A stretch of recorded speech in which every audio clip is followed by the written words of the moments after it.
1, 2, 3, 4, 5, 6, 7, 8. Yeah. First card. Second card. Like that. Third card. You do the timers? Yes. Okay, tell me when to start. So this one's over here. You're gonna hit start, and then I'll take it to stop it back. I'll push it 47. I just need to see once you just. All right. Let's see what helps. Jay, whenever you're ready. Ready. Oh God, here it is. Here it is. Where's the phone? Where's it? You can never find the phone when you need one. Oh, here it is. Yeah, hi.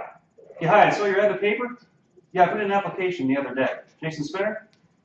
Yeah, I can come down Monday at 3. Absolutely, I'll be there. Thanks. And just like that, you've got your first job interview. Job interviews are not meant to be fun. They're meant to be stressful. But with a few easy tips, like using common sense, good hygiene, and a little bit of humility, the experience will go much better for you. My name is Jason Spinner, and I'm here today to share with you some tips and strategies for your job interview.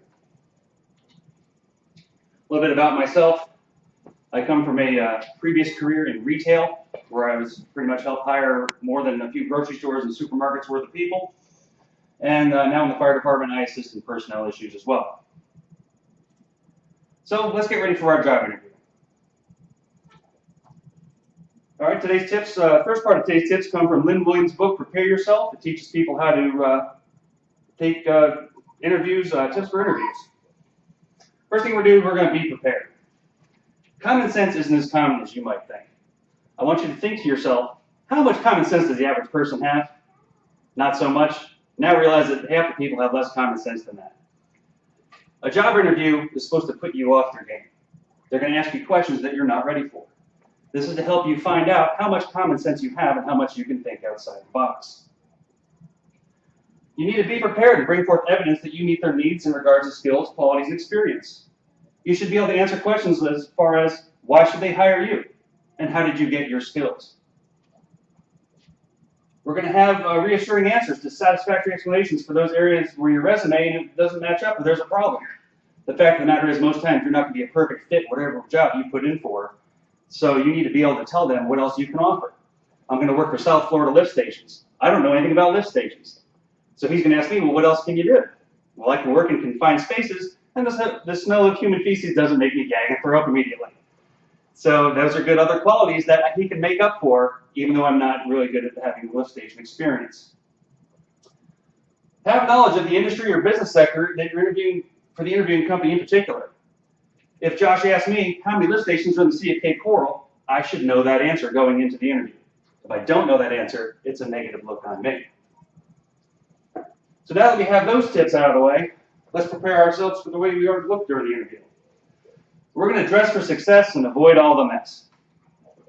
Also from Lynn Williams' book, Interviews, Making a Great Impression, she discusses a few tips in this area as well. So we're going to use our senses when we're looking at how we dress and how we dress for interviews. So we have sight, smell, touch, hear, and taste for our 5 senses. So if we were to say this here, because it is the same person, we're going to say they're twin sisters. And you had to hire one of them. Which one do you hire? Regardless if it's going to be for McDonald's or Microsoft, you'd want to go with business professional. When in doubt, always dress up, and at least dress like the boss of the person that's interviewing you. Let's see, smell. For the smell category, there's the easy rule of smell. Too much and too little is equally as bad. Whether it's deodorant, perfume, or too little or too much, also is bad. Let's see, touch. Firm, good handshakes, good eye contact. Try not to fidget too much with your hands as you're playing around. Do not touch everything on the person's desk as they're interviewing you. Hear, speak clearly. Have confidence in your voice. Taste. Yeah, don't taste anything. Nothing. Unless your job is to be a taste tester for somebody, don't taste anything at all. Have good posture. Basically, with good posture, we're going to sit straight. We're not going to fidget. We're going to look both professional and comfortable. And confidence is key. Now there's a fine line between confident and cocky. In your head, you have to go into this job interview knowing that you are the greatest thing since sliced bread. You are going to save this company, and if this company doesn't hire you, they are going to go down the tubes in a matter of years. You just can't say it out loud to the person giving you the interview. That's the line. So now that we have all these tips in our way, let's put it all together and let's have it all make sense. These last handful of tips come from Danielle Wilson's book, The Struggle to Find a First Job, and Susan Morton's book, Work Skills, Find a Job and Achieve Career Success. Your first job is to find any job, especially when it comes to getting your first job right out of high school. Get any job you can. Make sure you're humble. The simple fact is that the average millennial will change jobs 15 times in their lifetime. And I thought that number was kind of high. 15 times, my goodness. Well, I counted myself, I had 10. And I don't think I've changed jobs all that much at all. You will fail before you succeed, and there will be times when you feel like giving up. Failure is okay. It builds character. We are not measured by how many times we fall, but for how many times we get back up.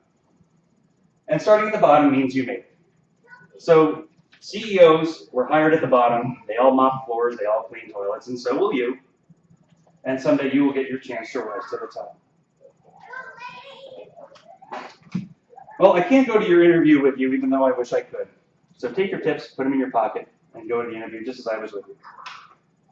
My good friends, Steve Jobs and Warren Buffett, have also been interviewed as well. Everyone gets interviewed, and it's not supposed to be fun.